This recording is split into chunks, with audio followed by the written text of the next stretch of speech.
행복하십니까? 오늘은 행복 찾기, 행복 누리기 8번째 시간으로서 앞 시간에 복을 받는 방법에 있어서 먼저 복을 받는 주체이자 복의 창고인 우주의 기운에 대해서 앞 시간에 알아보았죠. 자, 이제 우주의 기운에 대해서 알았으니 우주의 기운에서 어떻게 해서 복을 받는지를 알아보겠습니다. 복을 받기 위해서는 먼저 믿음의 마음가짐을 가져야 합니다. 그러면 믿음에 대해서 알아보겠습니다. 믿음은 마음가짐입니다. 그러면 기본적으로 어떤 마음가짐을 가져야 복을 끌어당길 수 있느냐 하는 것이 문제입니다. 여기서 마음이라는 것은 의식의 문제가 아니라 무의식의 문제입니다. 나의 무의식에 심어져 있는 마음가짐을 말하는 것입니다. 그것은 믿음을 가져야 합니다. 무의식에 나의 믿음이 굳건하게 자리 잡고 있어야 합니다. 앞서 말했듯이 수많은 종교든 무종교든 복을 받는 사람들은 다양하게 있습니다. 또 플라시보 효과와 노시보 효과도 있습니다. 이것이 말하는 것은 어떤 종교를 믿어서가 아니라 믿음 그 자체에 복을 가져다 주는 것을 증명하는 것입니다. 플라시보 효과가 가장 피부에 닿는 예시가 될 것입니다. 플라시보 효과라는 것은 의학계에 널리 알려진 이론인데 신약품 개발 절차에 꼭 필요한 검증 과정입니다. 이는 의사가 효과가 없는 가짜약 혹은 꾸며낸 치료 방법을 환자에게 제안했는데 환자의 긍정적인 믿음으로 병세가 호전되는 현상입니다. 심리적 요인에 의해서 병세가 호전되는 현상으로 위약 효과, 가짜약 효과라고 합니다. 신약품을 개발할 때 신약품이 실제 개발 효과가 있음을 입증하기 위해 효과가 좋은 신약을 투여한다고 하면서 가짜약을 투여한 환자 집단과 실제 신약을 투여한 환자 집단의 상대적 효과를 비교하는 실험 절차를 거치도록 하고 있습니다. 놀라운 것은 양 집단의 치료 효과가 비슷하다는 것입니다. 가짜약을 투여한 환자도 신약을 투여한 환자만큼 효과를 보는 결과가 나오는 것입니다. 이것이 증명하는 것은 환자의 믿음이 있으면 가짜약이라도 자신의 병세를 치유할 수 있다는 것입니다. 즉 믿음의 대상인 신약이 중요한 것이 아니라 신약을 먹고 나을 수 있다는 믿음 자체가 중요한 것이라는 것입니다. 물론 강조하지만 이 믿음은 무의식에 심어져 있는 믿음입니다. 그러면 혹자는 말할 것입니다. 수많은 믿음의 대상인 부처님이나 예수나 각종 신등은 필요가 없는 아무것도 아닌가? 라고 물을지 모릅니다. 그것은 그렇지 않습니다. 믿음의 대상은 무한대로 있는 우주의 기운과 연결하기 위한 통로입니다. 부처님이나 예수 등은 깨달은 분이십니다. 우리와 차원이 다른 우주의 기운이나 우주 만법의 진리 등에 대해 깨달은 분이라는 것입니다. 부처님은 나를 믿으라는 말 대신 나의 법을 믿고 의지하라고 하시면서 우주 만법의 진리를 알려주시고 중생들이 우주의 기운과 연결되어 복을 받을 수 있도록 하시었고 하나님이나 예수 등은 나를 절대적으로 믿으라고 말했지만 믿는 것에 그치지 않고 믿는다면 이러한 실천을 하라는 실천 교리를 말을 하였습니다. 그 실천 교리는 불교나 기독교나 이슬람교나 대부분의 종교가 한마디로 착하게 살아가라는 내용으로 매우 비슷합니다. 이것이 말하는 것은 그 실천 교리가 행복을 찾는 모든 사람들이 행해야 하는 것이고 그렇게 하면 우주의 기운에 연결되어 복을 받을 수 있어 행복해질 수 있다는 것을 말하며 믿음의 대상에게 복종하라는 것은 그 실천 교리를 성실하게 행하도록 강조하는 것이고 그렇게 하는 것이 많은 사람들을 행복하게 할 수 있는 방법론에 해당하는 것입니다. 믿음의 대상을 강요하고 강요하지 않는 것은 마치 초등학생을 민주주의 방식으로 가르쳐 공부를 하게 하는 것과 숙제를 하지 않으면 벌을 주는 반강제적인 방식으로 가르쳐 공부를 하게 하는 것과 같은 것입니다. 그러나 그 목적은 공부를 잘 하게 하는 것입니다. 그리고 무종교인 사람이 복을 받는 것은 독학으로 공부를 잘 하는 것과 같은 것입니다. 그러니 중요한 것은 믿음의 대상이 아니라 믿음 자체가 중요한 것이고 그 믿음에 따른 실천 행동이 중요한 것입니다. 믿음은 모든 종교의 기본이자 가장 핵심적인 내용입니다. 또한 모든 사회생활이나 일상생활에 있어 가장 근간적인 것입니다. 믿음 없이는 아무것도 할 수 없습니다. 모든 행동에 믿음이 근간에 깔려 있는 것입니다. 예를 들어 믿음이 없는 종교생활은 의미가 없는 것이고 믿음이 없는 사회생활은 이루어질 수가 없는 것이며 믿음이 없는 행동은 불안하기 짝이 없는 것이죠. 심지어 운전을 할 때 내가 운전을 하면 차가 나의 의도대로 잘 갈 것이라는 믿음이 있기 때문에 불안함 없이 운전을 할 수 있겠죠. 이렇듯 믿음은 모든 생활이나 활동의 근간에 깔려 있는 것입니다. 이 무의식적 믿음이 굳건할 때 그 주파수가 우주의 기에 연결되어 그 믿음의 주파수와 같은 우주의 기운이 나에게 흘러 들어오는 것입니다. 반대로 불안함의 강도가 강하면 강할수록 그 주파수와 같은 우주의 기운과 연결되어 부정적인 결과가 오는 것입니다. 물론 믿음도 없고 불안함도 없는 상태라면 그와 같은 우주의 기운이 나에게 연결되는 것이죠. 그런데 우리는 지금 행복을 찾고 누리기 위한 복을 받기를 원하니 그 복을 받기 위한 믿음을 굳건하게 해야 하는 것입니다. 그러면 이 믿음만 굳건하게 하면 그 믿음과 같은 우주의 기운과 연결되어 복을 받을 수 있을 것인가? 그렇지는 않습니다. 예를 들면 나는 로또 1등에 당첨된다라는 강력한 믿음을 가지고 있다고 해도 로또 1등에 당첨되지는 않습니다. 왜 그런가 하면 첫째, 그러한 믿음이 무의식에 각인된 믿음이냐가 관건이고 둘째, 그러한 믿음이 욕심이나 탐욕의 믿음이라면 복이 되는 로또 1등에 당첨되는 우주의 기운과 연결되는 것이 아니라 욕심이나 탐욕의 우주의 기운과 연결되어 부정적인 결과를 가져올 것입니다. 셋째, 그러한 믿음의 결과와 연결될 수 있는 실천 행동을 해야만 합니다. 우리가 원하는 것은 복을 받는 것입니다. 복은 선하고 도덕적인 결과를 말하는 것이지 악하고 부정적인 결과를 말하는 것이 아닙니다. 복을 받기 위해서는 선하고 도덕적인 믿음을 가져야 복을 받을 수 있고 또한 그런 결과를 얻기 위한 실천 행동을 해야만 합니다. 이 실천 행동이 다음에서 말하는 십선, 10가지 착한 일, 보시, 공덕 등입니다. 십선, 10가지 착한 일을 알아보면 십선은 시박의 반대되는 말로서 부처님께서 사람들이 행하는 업에 대한 말씀과 관계 있는 것입니다. 시박을 행하지 않는 것이 십선을 행하는 것입니다. 이 십선은 복을 받기 위해 우리가 행해야 할 가장 기본적인 행동이자 가장 중요한 행동입니다. 업에는 선업과 악업 그리고 무기업이 있다고 하였습니다. 무기업은 과보가 없는 것이니 여기서 논하지 않겠습니다. 선업과 악업이 따로 있는 것이 아니고 악업을 하지 않는 것이 선업을 행하는 것입니다. 악업에는 신업, 구업의 업이 있습니다.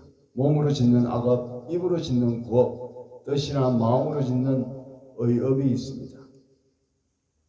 신업은 첫째 살생하는 것, 둘째 도둑질하는 것, 셋째 사음하는 것의 3가지가 있습니다. 구업은 거짓말하는 것, 아첨하는 말을 하는 것, 이간질하는 말을 하는 것, 욕설을 하는 것 4가지가 있습니다. 의업은 탐욕을 부리는 것, 화를 내는 것, 어리석음의 3가지가 있습니다. 따라서 10가지 선업은 첫째 살생을 하지 않는 것, 둘째 도둑질을 하지 않는 것, 셋째 사음을 하지 않는 것, 넷째 거짓말을 하지 않는 것, 다섯째 아첨하는 말을 하지 않는 것, 여섯째 이간질하는 말을 하지 않는 것, 일곱째 욕설을 하지 않는 것, 여덟 번째 탐욕을 부리지 않는 것, 9번째 화를 내지 않는 것, 10번째 어리석지 않는 것입니다. 마지막 3가지 탐진치를 제외한 7가지 선업에 대하여 부처님께서는 자통법이라 하여 잡아흥경 제37권 1044경인 벨로드 바라경에서 바라문 장자들에게 이렇게 말씀하셨습니다. 나는 그대들을 위하여 스스로 통하는 법, 자통법을 설명하리니 자세히 듣고 잘 생각하여라. 나는 생각한다. 누가 나를 죽이려 한다면 나는 좋아하지 않는다. 내가 좋아하지 않는 것이면 남도 그럴 것이다. 그런데 내가 어떻게 남을 죽이겠는가? 이렇게 깨닫고는 살성하지 않는 것이다. 또한 나는 남이 나의 물건을 훔치는 것을 좋아하지 않는다. 내가 좋아하지 않는 것이면 남도 그럴 것이다. 그런데 어떻게 해서 남의 물건을 훔치겠느냐? 그래서 훔치지 않는 계율을 받고 지키는 것이다. 또한 나는 남이 내 아내를 범하는 것을 좋아하지 않는다. 남도 좋아하지 않을 것이다. 그런데 어떻게 내가 남의 아내를 범할 것인가? 그러므로 음행하지 않는 계율을 받아 지키는 것이다. 나는 남에게 속는 것을 좋아하지 않는다. 남도 그럴 것이다. 그런데 내가 어떻게 남을 속이겠는가? 그러므로 거짓말하지 않는 계율을 받아 지니는 것이다. 나는 남이 나와 친구를 갈라놓는 것을 좋아하지 않는다. 남도 그럴 것이다. 그런데 어떻게 내가 남의 친구를 갈라놓겠는가? 그러므로 2가지 말을 하지 않는 것이다. 나는 남이 나에게 거친 말을 하는 것을 좋아하지 않는다. 남도 그럴 것이다. 그런데 어떻게 남에게 욕설을 하겠는가? 그러므로 남에게 거친 말을 하지 않는 것이다. 나는 남이 내게 꾸민 말 하는 것을 좋아하지 않는다. 남도 그럴 것이다. 그런데 어떻게 남에게 꾸민 말을 하겠느냐? 그러므로 남에게 꾸민 말을 하지 않는 것이다. 이것을 7가지 거룩한 계율이라 하였습니다. 불교의 10학과 비슷하게 기독교의 10계명에도 살인, 도둑질, 간음, 거짓말을 하지 말라는 등에 관하여 나와 있습니다. 이와 같이 사람이 행해야 할 행동에 관한 내용은 어느 종교에서나 비슷하다고 볼 수 있습니다. 특히 불교에서는 10학 중에 의업의 3가지인 탐, 진, 치를 삼독이라 하여 가장 경계해야 할 것으로 말하고 있습니다. 모든 악업의 기본이라고 보고 있습니다. 어리석음은 나머지 9악의 밑바탕에 깔려있는 내용입니다. 어리석음으로 살생, 투도, 사음 등 9가지 악업을 행하기 때문입니다. 탐욕은 탐진, 치를 제외한 7악에 기본적으로 깔려있는 악업입니다. 자신의 탐욕스러운 마음으로 나머지 7악을 행하는 것이라 보기 때문입니다. 진심, 즉 화를 내는 것은 부처님께서 이렇게 말씀하셨습니다. 상대방에게 화를 내는 것은 바람을 낳고 상대방에게 흙먼지를 뿌리는 것과 같다. 상대방에게 화를 내는 것은 자기의 입안에 피를 가득 머금고 상대방에게 피를 뱉는 것과 같다고 말씀하셨습니다. 이는 화를 내는 것은 자기를 먼저 해치는 것이라는 것을 알려주신 것입니다. 앞서 말했듯이 정신분석학에서 화를 내는 것은 에고의 입장에서 화를 내는 것이고 회피와 투사 중에 투사의 작용으로 화를 내는 것이라고 하였습니다. 그리고 생물학적 분석에서는 사람이 1시간 동안 화를 내면 그 사람의 몸 안에서 80명을 죽일 수 있는 호르몬이 만들어진다고 합니다. 그만큼 독성 물질이 만들어진 자신의 몸은 스스로 얼마나 큰 피해를 입겠습니까? 탐심, 진심, 치심은 가장 기본적인 악업이기 때문에 반드시 끊어야 할 악업이지만 또한 가장 끊기 어려운 마음입니다.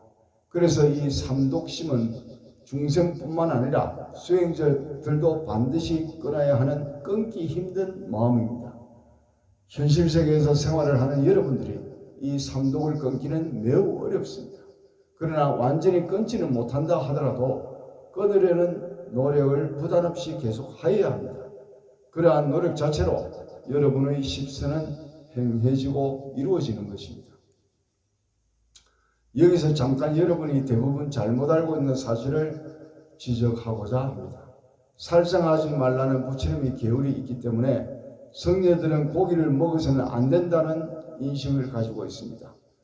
부처님의 열반까지 시봉한 안 한 존재가 웃으실 이야기입니다. 결론적으로 말하면 그것은 그렇지 않습니다. 부처님께서는 제자들이 고기를 먹어서는 안 된다고 말씀하신 적이 절대 없습니다. 단지 자신이 먹기 위해 스스로 살상을 하여 먹는 것을 금하였습니다. 또한 성녀에게 공양을 올리기 위해 살상한 것이나 살상을 하였다고 의심할 만한 것을 먹지 말라고 하셨습니다. 부처님 제세 시에도 장자들, 즉 지금의 부자들이 부처님께 기름진 음식을 공양 올렸고 부처님께서는 기쁘게 드셨습니다. 초기 불교의 부처님 원음에서는 사람이 도둑질을 하고 사음을 하며 거짓말을 하는 등 나쁜 행위를 함으로 해서 더러워지는 것이지 고기를 먹는다고 더러워지는 것은 아니다 라고 분명히 말씀하셨습니다. 고기를 먹지 못하게 하는 것은 부처님 열반 후 수많은 종파로 갈라지면서 그 종파에서 만든 자체적인 규율에 의한 것이지 부처님 법이 아닌 것입니다. 한 가지 더 하자면 담배를 피우는 것도 그렇습니다. 부처님 법에는 담배를 피우지 못하게 하는 법이나 그런 것을 유추할 법이 전혀 없습니다. 당시 인도에는 담배라는 것이 없기도 하였습니다. 부처님의 직설을 경전으로 수행하는 남방불교의 대표적인 국가인 미얀마 같은 나라에서도 스님들이 공공연하게 담배를 피우고 있고 불자들도 담배를 스님에게 공양을 올립니다.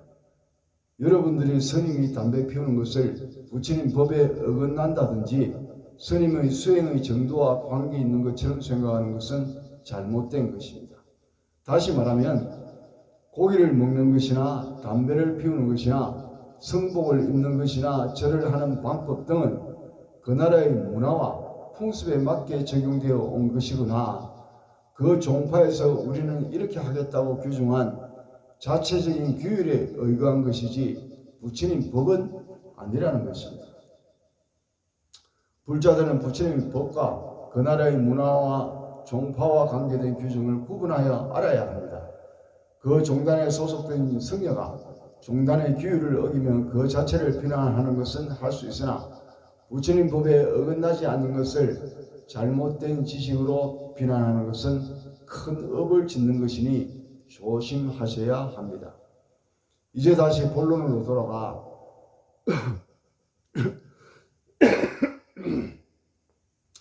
이렇게 십선을 행하는 것이 복을 받기 위한 실천 행동입니다.